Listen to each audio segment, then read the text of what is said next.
Somewhere in a gym, right now, someone is scooping a bland white powder into a glass of water. They do it every day, almost without thinking. It's routine. It's a pharmacy shelf item. It's a colorful tub sitting next to protein shakes. But that same substance was once banned from open sale in a European country. It sat at the center of a controversy that unfairly linked it to the deaths of American college athletes. It was the subject of quiet doping accusations at the Olympic Games. And decades before any of that, it was born not in a supplement lab, but inside pots of boiled meat broth, in the hands of a French chemist obsessed with figuring out what muscles are made of. This is the story of creatine, and it starts long before any barbell ever existed. Before we go on, subscribe to the channel so you don't miss the next hidden histories behind everyday things, and drop a comment letting us know what city you're watching from. To understand how such a simple compound became one of the most studied molecules in exercise science, backed by thousands of published studies, cleared by health agencies, and present in nearly every supplement sold on the planet, we need to go back almost 200 years to a time when no one really knew what made a muscle work. In 1832, French chemist Michel-Eugène Chevreul was investigating meat extracts. Chevreul was already a respected scientist, known for isolating compounds found in animal fats and for contributions that would help found modern organic chemistry. While analyzing the residual liquid from skeletal muscle tissue, he identified a new, previously undescribed substance present specifically in muscle. He named it creatine, drawing on the Greek word kreas, meaning flesh. At that moment, there was no hint that this compound would one day fuel a billion-dollar industry or run through the veins of Olympic athletes. To the science of the time, it was just one more piece in a much bigger puzzle, figuring out what living things are made of molecule by molecule. The first half of the 19th century was a period of feverish expansion in organic chemistry. Scientists across Europe raced to isolate, purify, and name substances found in plants, fats, and animal tissue that no one had described before. It was a quiet race, made of precision scales, improvised reagents, and long hours of distillation and crystallization. Chevreul had already built a reputation isolating compounds from animal fat years earlier, work that would even help lay the groundwork for the modern soap and candle industries. Creatine was just one more discovery in a career devoted to decoding the chemistry of everyday life. He had no way of knowing that, out of every substance he cataloged over his lifetime, this one, pulled from a simple pot of meat broth, would be the one to carry his naming choice across the centuries, all the way into gyms on the other side of the world. But Chevreul's discovery didn't stay isolated for long. A few years later, German chemist Justus von Liebig, one of the most influential names in 19th century chemistry, turned his attention to the same compound. Liebig had a particular obsession, understanding the relationship between food, energy, and muscular work. He measured the amount of creatine in the muscles of wild animals and compared it to that of captive animals, noting differences he interpreted as tied to activity level. The idea that creatine might be connected to muscular effort began, still in a crude form, during this period. Liebig did something beyond pure research. He saw commercial potential in meat extract and helped found a company that produced it on a massive scale using the abundant cattle herds of the South American grasslands. The factory was built in Uruguay, in the region of Fray Bentos, and began exporting tons of concentrated meat extract to Europe. It was a product designed to feed armies, laborers, and the growing urban populations of the Industrial Revolution. And quietly dissolved inside that extract, traveling by ship across the Atlantic, was creatine, decades before anyone imagined it had anything to do with deliberately trained muscular strength. Over time, the Fray Bentos plant would become one of the largest meat processing operations ever built on the South American continent, employing thousands of workers and slaughtering cattle at a scale Liebig himself could hardly have imagined when he started his lab experiments back in Germany. The extract produced there traveled in barrels to Europe, where it was sold as a nutritional boost for populations facing shortages of fresh animal protein. Decades later, the same plant would go on to produce the famous Fray Bentos canned meat, eaten by soldiers in 2 world wars. It's a striking irony. While the world braced for the largest armed conflicts in modern history, a chemical byproduct of that very meat processing chain, creatine, sat dormant, waiting nearly a century before anyone understood its real function inside human muscle. Meanwhile, basic science on how muscles work kept advancing slowly. Throughout the second half of the 19th century, physiologists like Wilhelm Kuhn worked to understand the internal mechanics of muscle contraction, a field still full of gaps. Creatine remained a biochemical curiosity, cataloged but not understood in terms of its real function. The turning point wouldn't come until the 20th century, and it would come from an unexpected place. Not from sports physiologists, but from biochemists studying energy metabolism in the lab. In 1927, two researchers in the United States, Cyrus Fisk and Yella Subarow, identified a new molecule related to creatine, phosphocreatine, a form of creatine bonded to a phosphate group. The discovery seemed technical and far removed from everyday life, but it held a central piece of the human body's energy puzzle. 7 years later, in 1934, German biochemist Carl Lohmann showed how phosphocreatine related to another molecule that would become famous in biology. ADP, adenosine triphosphate, still considered today the main energy currency of cells. Lohmann demonstrated that phosphocreatine could quickly donate its phosphate group to regenerate ADP, providing near-instant energy for muscle contraction during short, intense efforts. This mechanism, now known as the phosphocreatine ADP system, explains something fundamental: why muscles can produce short bursts of maximum force, like a heavy lift or an explosive sprint start, before relying on slower metabolic pathways. Creatine, stored in muscle in its phosphorylated form, worked like a kind of fast recharging battery. It was a powerful discovery, and yet it stayed confined to the academic world for decades. No athlete would hear the word creatine on a training field. No coach would recommend it. The molecule lived in biochemistry textbooks and specialized journals, far from any practical use outside the laboratory. That silence would last nearly 60 years.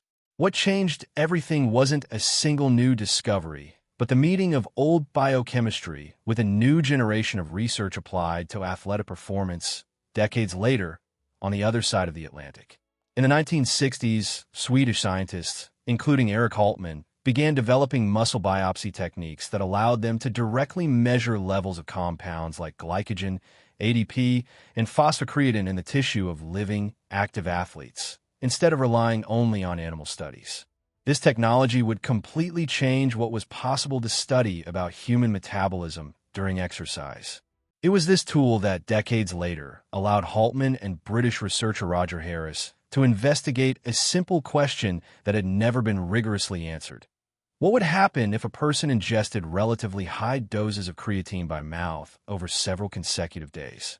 Up to that point, creatine existed in the scientific literature almost exclusively as part of a theoretical mechanism, something drawn out in biochemistry diagrams, but rarely tested as a practical intervention in living, active humans. Harris and Haltman's question seemed simple, almost naive, but no one had bothered to answer it with rigorous methodology. Decades of exercise physiology research had focused on carbohydrates, fats, and protein. Creatine remained a forgotten supporting player, despite sitting quite literally at the center of the energy system behind every explosive lift. In the early 1990s, Harris and Haltman ran studies that directly measured muscle creatine levels before and after supplementation. The results surprised even the researchers themselves. Ingesting creatine in high amounts, around 20 grams a day for roughly 5 to 6 days, significantly raised creatine stores inside skeletal muscle. And along with that rise came a measurable improvement in the ability to perform repeated high-intensity efforts, like successive rounds of sprints or lifts. For the first time, a molecule described almost 160 years earlier, isolated from a pot of meat broth by a French chemist, was being positioned as something that could safely and measurably alter human physical performance. The news didn't stay confined to scientific journals for long. In 1992, during the Barcelona Olympics, the British press began speculating about creatine use among top athletes, including sprinters who won medals that year. At the time, there was no indication it was a banned substance, and unlike steroids or other performance-enhancing drugs, creatine never made it onto the list of substances prohibited by anti-doping authorities. But the media coverage had a powerful side effect. It turned an obscure biochemical molecule into a name the general public began to vaguely associate with strength, speed, and competitive edge. It was the spark the market needed to turn science into product. In 1993, the American company EAS launched Phosphagen, one of the first commercial creatine monohydrate supplements sold directly to the general public outside the world of Olympic-level athletics. The product spread quickly through gyms and supplement stores, and as the decade went on, into anywhere ordinary people wanted to train harder. The commercial success was so immediate that other sports nutrition companies rushed to launch their own versions, competing for space in bodybuilding magazines and on the shelves of specialty stores multiplying across the country. For the first time, an ordinary person with no connection to Olympic teams or university labs could walk into a neighborhood store and buy the same substance that, just a few years earlier, had existed only inside muscle biopsy studies conducted in Sweden. The usual gap between scientific discovery and consumer shelf, which for most biochemical compounds takes decades, closed for creatine in a matter of a few years. The timing couldn't have been more favorable for this commercial explosion. In 1994, the United States passed a law called the Dietary Supplement Health and Education Act, known as DSHEA, which redefined how dietary supplements were regulated in the country. Unlike drugs, which must prove safety and efficacy before reaching the market, supplements could now be sold freely, with regulators only stepping in afterward if evidence of risk emerged. That shift opened the door to a supplement industry that would grow explosively over the following decade, and creatine was in exactly the right place at exactly the right time to become one of the best-selling products of this new market. But that rapid growth didn't come without a scare. In 1997, 3 American college wrestlers died within a short span of time. The deaths shook the world of collegiate sports, and almost immediately, some press coverage linked the cases to creatine use. Fear spread fast.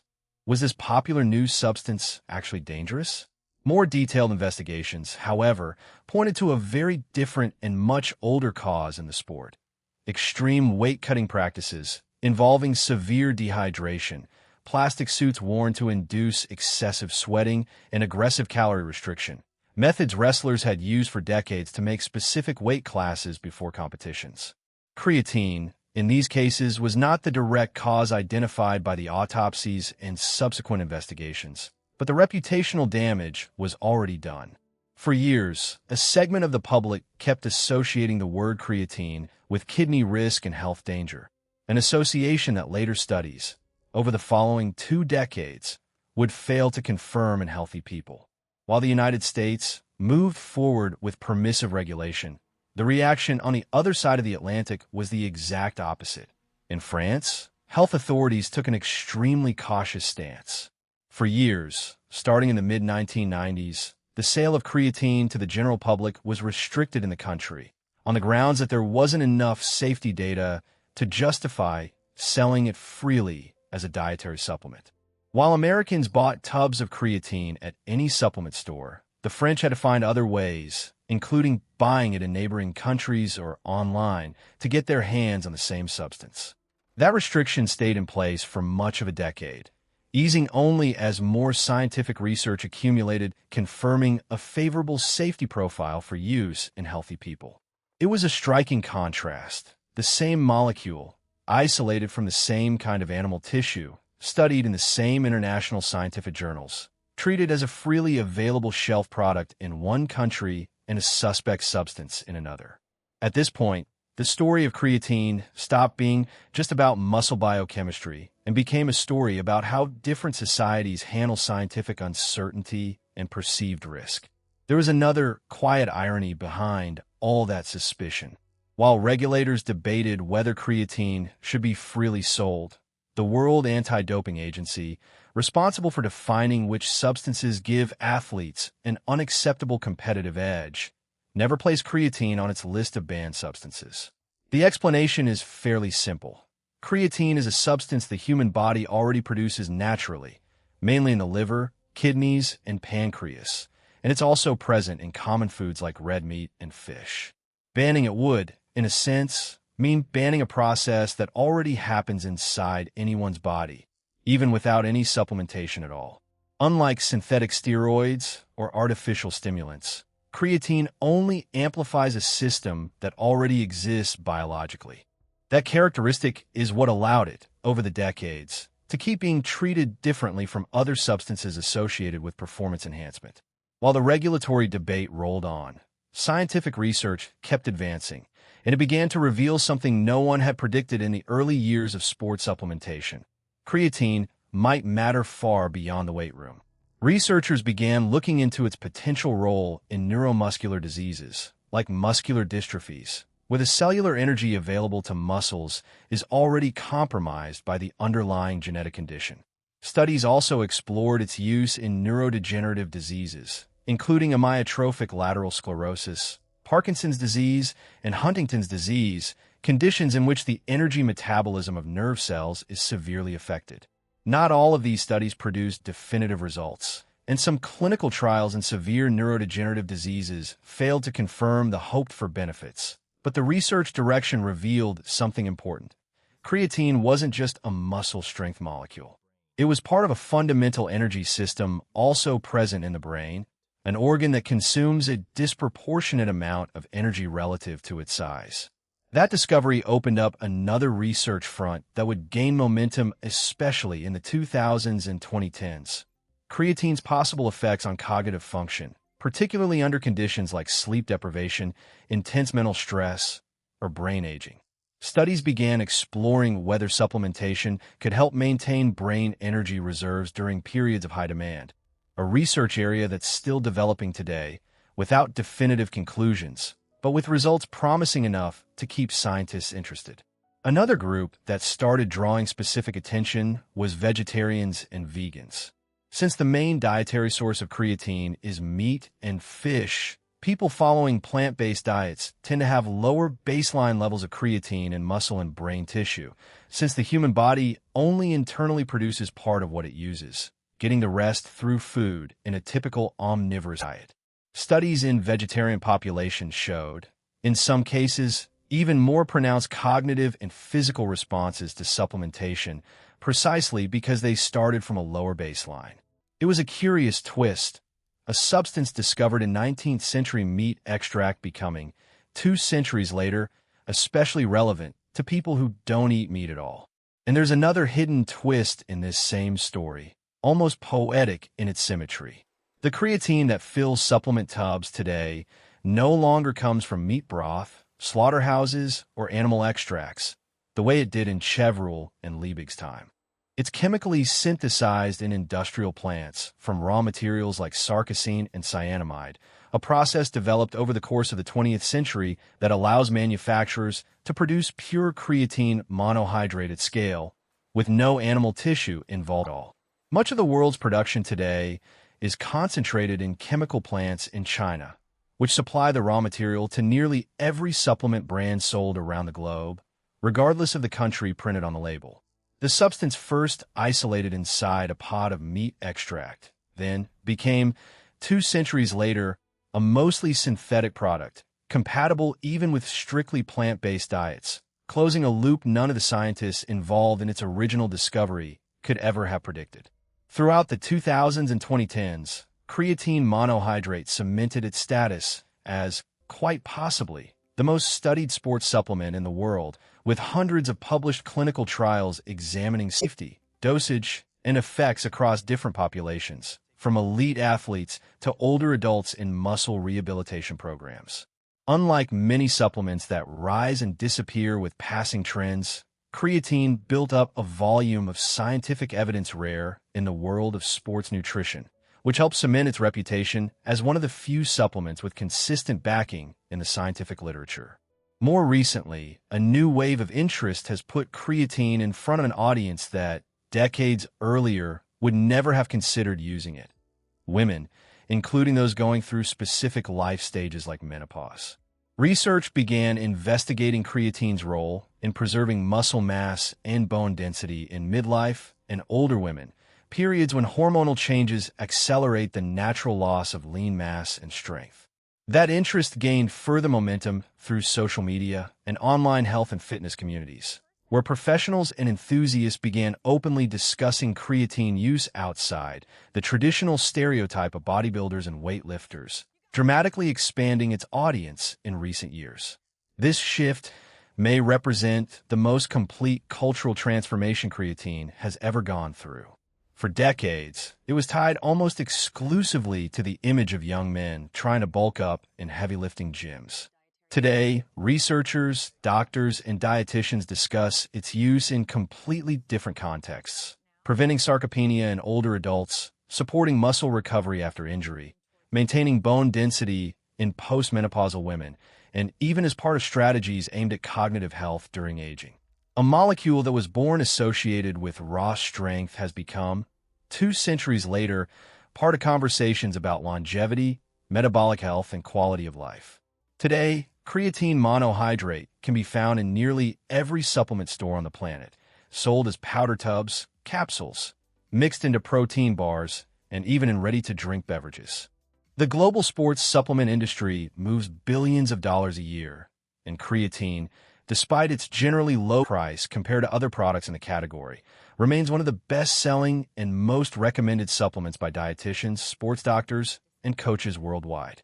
International sports nutrition organizations rank it among the substances with the strongest scientific evidence for efficacy and safety in the entire supplement category, a status very few other products in the industry can claim. The International Society of Sports Nutrition, one of the leading scientific organizations in the field, published throughout the 2000s and reinforced in later reviews an official position stating that creatine monohydrate is the most effective nutritional supplement currently available to athletes looking to increase high-intensity exercise capacity and lean muscle mass during training, while also classifying its use at recommended doses as safe for the vast majority of healthy people. It was a dramatic shift from the climate of suspicion that had surrounded the substance just a decade earlier, right after the events of 1997. And yet, old myths persist. Many people still avoid creatine out of fear of kidney damage, despite decades of studies in healthy people failing to confirm that association.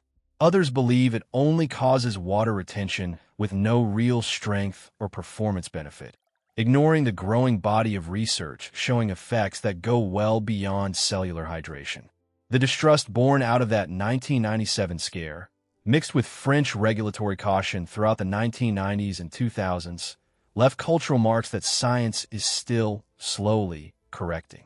It's remarkable to think that all of this, from the colorful labels on supplement shelves to research on brain function in older adults, from regulatory disputes between countries to a quiet presence in nearly every strength training program in the world, started inside a pot of meat broth analyzed by a French chemist in 1832 who just wanted to understand what muscles were made of. Chevrolet would never run on an Olympic track. Liebig would never lift weights in a gym.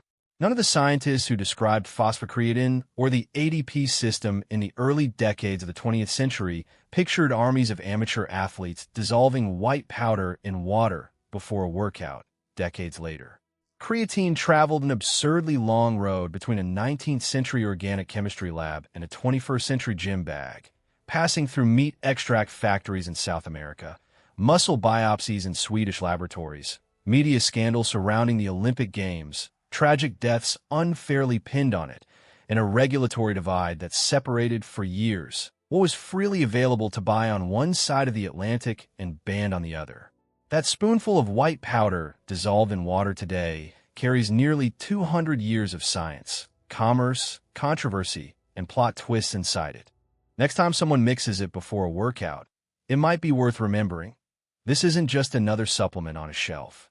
It's one of the longest, most unexpected stories in modern biochemistry, hiding inside a generic tub at the gym. If this story changed the way you look at something as ordinary as a supplement tub, subscribe to the channel for more hidden histories behind the things we use every day without ever stopping to think about where they came from.